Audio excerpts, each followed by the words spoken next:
ऐसा क्यों होता है कि हर एक मैनेजर जो होता है प्रिंसिपल्स ऑफ मैनेजमेंट को बहुत फोकस देता है और इसके अलावा मैनेजमेंट में ट्रेनिंग रिसर्च क्यों जरूरी है? इन सब के आंसर्स के लिए watch the video till and.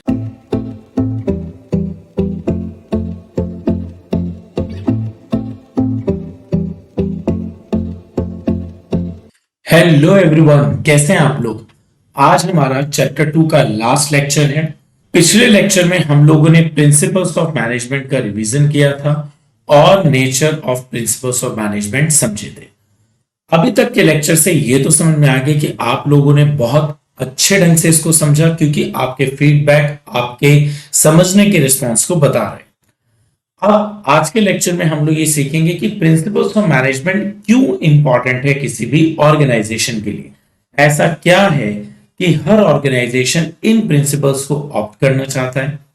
तो आज का हमारा लेक्चर है significance of principles of management. And this is a very important topic.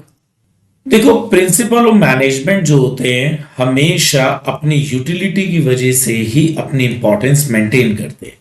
Managers जब भी इन प्रिंसिपल्स को अप्लाई करते हैं, कहीं ना कहीं वो अपने टास्क को पूरा करने के लिए करते हैं और अपनी रिस्पॉन्सिबिलिटी को फुलफिल करने के लिए इन सब प्रिंसिपल्स का यूज करते हैं। तो सबसे पहले नंबर पर हमारा सिग्निफिकेंस है providing managers with useful insight into reality. देखो, ये जो प्रिंसिपल ऑफ मैनेजमेंट होते हैं कहीं ना कहीं ये आपके रियल वर्ल्ड सिचुएशन के बारे में बताते हैं। अब इसके लिए हम लोग ये एग्जांपल समझेंगे कि एक रेस्टोरेंट मैनेजर हैं, उन्होंने ऑब्जर्व करा है कि लंच टाइम में अगर वो अपने कस्टमर्स को कुछ नया देते हैं तो कहीं ना कहीं कस्टमर ज्यादा सेटिस्फाई होते हैं और सेल भी उनकी बढ़ जाती है। This insight based on customer preference becomes a management principle. अब रेस्टोरेंट के मैनेजमेंट के लिए ये एक प्रिंसिपल बन गया कि हम लोग हर रोज अपने कस्टमर को लंच में कुछ ना कुछ नया ऑफर करेंगे जो कि उनके बिजनेस की सेल को बूस्ट करेगा। सपोज करिए एक मार्केटिंग कैंपिंग हुई और वहां पर टारगेट्स हमारे मीट आउट नहीं हो पाए। मैनेजर ने इस फेलियर कैंपिंग को बहुत अच्छे ढंग से एनालाइज किया और उसने उसको केयरफुली स्टडी करने के बाद जब नई कैंपिंग लॉन्च करी तो पुरानी मिस्टेक्स में से कोई भी मिस्टेक अब उसने रिपीट नहीं करी। इसका मतलब क्या हो गया कि अगर हम इन प्रिंसिपल्स को फॉलो करते हैं तो कहीं ना कहीं ये मैनेजर्स की नॉलेज, एबिलिटी और अंडरस्टैंडिंग को राइज करते हैं। इसके अलावा पास्ट मिस्टेक से भी ये मैनेजमेंट प्रिंसिपल्स हमें हेल्प करते हैं चीजों को सीखने में। जैसे इस एग्जांपल के अंदर पुअर टारगेट फेलियर से एक नया कैंपिंग स्टार्ट हुआ और नए कैंपिंग में वो सब मिस्टेक्स को खत्म कर दिया गया। Now the second is optimum utilisation of resources. हम सब जानते हैं किसी भी ऑर्गेनाइजेशन के अंदर ये जो मैन पावर है और इसके अलावा जो मटेरियल है ये बहुत इंपॉर्टेंट रिसोर्स होते हैं और हर एक ऑर्गेनाइजेशन ये चाहता है कि इन रिसोर्सेज का मिनिमम वेस्टेज हो ताकि मैक्सिमम एफिशिएंसी और इफेक्टिवनेस को मीट आउट किया जा सके। एक मैन्युफैक्चरिंग कंपनी है, वहां के प्रोडक्शन मैनेजर हमेशा इस बात पर ध्यान देते हैं कि जो रॉ मटेरियल है वो मिनिमम वेस्टेज हो ताकि वो अपने रिसोर्सेज को एफिशिएंटली यूज कर सके। इससे ये एडवांटेज मिला कि कंपनी अपना मैक्सिमम प्रोडक्शन कर रही है मिनिमम कॉस्ट पर और कंपनी के प्रॉफिट जो है राइज हो रहे हैं। इसके अलावा ऑप्टिमम यूटिलाइजेशन ऑफ रिसोर्सेज हमें यह भी बताता है कि हमारे रिसोर्सेज में कॉज और इफेक्ट क्या रिलेशनशिप होता है। एक रिटेल स्टोर मैनेजर है, उन्होंने डिसाइड करा है कि वो कोई एडवर्टीजमेंट वगैरह देंगे हॉलीडेज में और बाद में उन्होंने इस बात को ऑब्जर्व करा कि इन एडवर्टीजमेंट से हॉलीडेज में सेल बहुत अच्छी इंक्रीज हुई है। This cause and effect relationship एक डेवलप हुआ है। कैसे? जब हमने प्रमोशन करा, मतलब एड्स दिए, हमारी सेल इंक्रीज हुई है। अब इस चीज से क्या हुआ?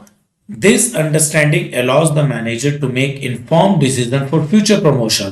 मैनेजर अगले बार के एड्स के लिए, फ्यूचर प्रमोशन के लिए भी अवेयर हो गया। मैनेजमेंट प्रिंसिपल्स हमेशा मैनेजर को हेल्प करते हैं कॉज और उसके इफेक्टिव रिलेशनशिप को समझने में, ताकि मैनेजर सही डिसीजन ले सके और एप्रोप्रिएट एक्शन भी ले सके। Now the third is effective administration. Effective administration किसी भी मैनेजमेंट के लिए बहुत ज्यादा जरूरी है।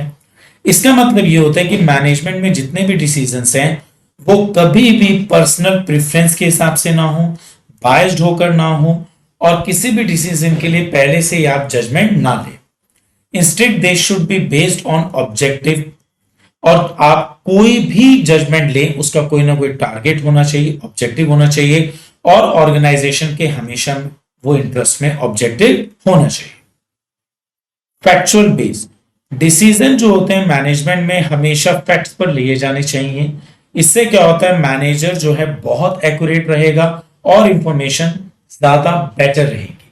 हम इसमें एक एग्जांपल लेते हैं। एक मैनेजर है रिटेल स्टोर के, वो चाहते हैं कि वो अपने विंटर क्लोथ्स का स्टॉक मेंटेन करे। अब आपको देखिएगा विंटर्स के क्लोथ्स की बहुत ज्यादा वैरायटी है। अब इन सब वैरायटी में किस प्रोडक्ट के किस वैरायटी का कितना स्टॉक मेंटेन किया जाए। To make this decision manager looks at sale data. Manager ने सेल डेटा लिया जो पिछले कुछ सालों का था।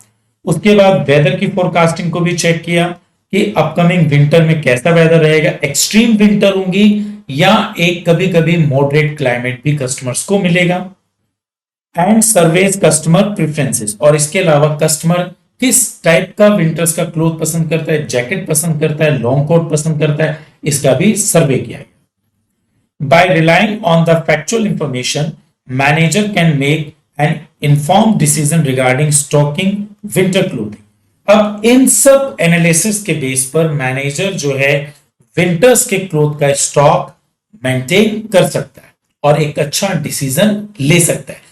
इससे क्या होगा, वेस्टेज मिनिमम होगी और कस्टमर ज्यादा से ज्यादा सेटिस्फाइड रहेगा।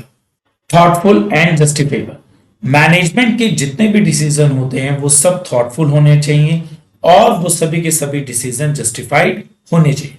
हम इसको एक बहुत अच्छे एग्जांपल से समझते हैं। एक एचआर मैनेजर ने डिसाइड करा है अपनी कंपनी के अंदर प्रमोशन के लिए। अब इसके लिए उसे बहुत ही थॉटफुल और जस्टिफाइड डिसीजन लेना होगा।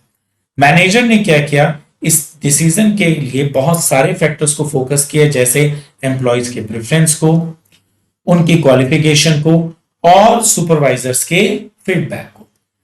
The decisions are carefully considered and can be explained by referencing their factors, ensure that they are justified to employees and other stakeholders. अब इन सब एनालिसिस से जो भी डिसीजन लिया गया वो कहीं ना कहीं एम्प्लॉयज के लिए भी जस्टिफाइड है और साथ साथ इन्वेस्टर्स स्टेक होल्डर्स के लिए भी justified.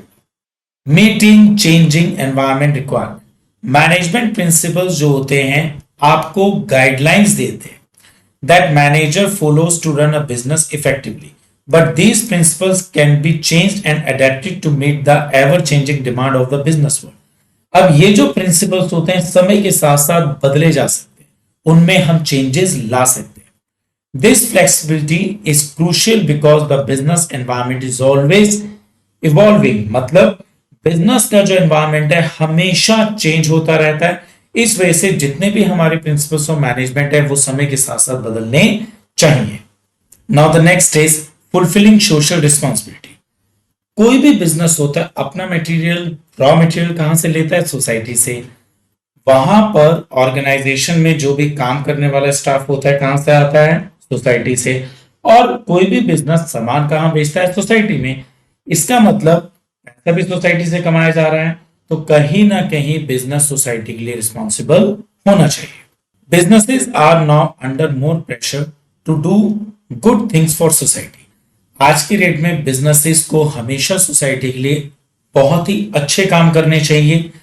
This is because people are more aware and concern about the action of business. आज की डेट में जितने भी कस्टमर हैं वो इस बात पे बहुत फोकस करते हैं कि बिजनेस सोसाइटी के लिए कितना रिस्पॉन्सिबल है। अब बिजनेस सोसाइटी के लिए कैसे रिस्पॉन्सिबल हो सकता है, providing good quality product at reasonable price, taking care of environment etcetera. In simple terms businesses are expected to do more than just make money. मतलब कोई भी बिजनेस सोसाइटी में सिर्फ पैसा कमाने के लिए काम ना करे बल्कि सोसाइटी के लिए अपनी रिस्पॉन्सिबिलिटी का भी ध्यान दे। They are expected to be good citizens, और जैसे एक अच्छा सिटीजन किसी भी कंट्री के लिए बहुत इंपॉर्टेंट होता है, ऐसे ही एक ऑर्गेनाइजेशन भी एक अच्छा सिटीजन की तरह से काम करे and take care of society and environment. Management training, education and research. देखो, किसी भी ऑर्गेनाइजेशन में मैनेजमेंट प्रिंसिपल्स हमने अब तक ये समझा कि बहुत ज्यादा इंपॉर्टेंट होते हैं, बट उनका ट्रेनिंग, एजुकेशन और रिसर्च में रोल क्या होता है? Management principles are like the foundation of everything we learn about managing business and organization। मतलब हमने अब तक जितना भी सीखा उसके हिसाब से मैनेजमेंट प्रिंसिपल्स किसी भी बिजनेस या ऑर्गेनाइजेशन की फाउंडेशन है और हमें वो सीखने ही चाहिए। They are the fundamental ideas and rules that guide how we manage things. Principles of management कहीं ना कहीं हमें एक आइडिया देता है हम लोग चीजों को कैसे मैनेज कर सकते हैं, जैसे प्रिंसिपल ऑफ ऑर्डर है, डिवीजन ऑफ वर्क है, इक्विटी है या फेयर रेम्यूनरेशन है। These principles are incredibly important in education, training and research related to management। और जब भी मैनेजमेंट में रिसर्च, एजुकेशन और ट्रेनिंग की बात आती है तो ये प्रिंसिपल्स बहुत ज्यादा इंपॉर्टेंट होते हैं। सो फाइनली हम लोगों ने आज अपना चैप्टर नंबर 2 पूरा कर दिया है। होपफुली ये आप लोगों को बहुत अच्छे ढंग से समझ में आया होगा, क्योंकि इसके अंदर बहुत ही यूनिक एग्जांपल्स थे। और अब हम इसके बाद चैप्टर नंबर 3 शुरू करेंगे। और जैसे कि मैं हमेशा कहता हूं, पढ़ाई कभी भी मुश्किल नहीं होती, सिर्फ उसे आसान बनाना चाहिए। आप सिर्फ वीडियोस देखते रहें और स्क्रीनशॉट लेते रहें, मेन मेन चीजें नोट्स की फॉर्म में लिखते रहें, पढ़ाई अपने आप आसान हो जाएगी। Thank you.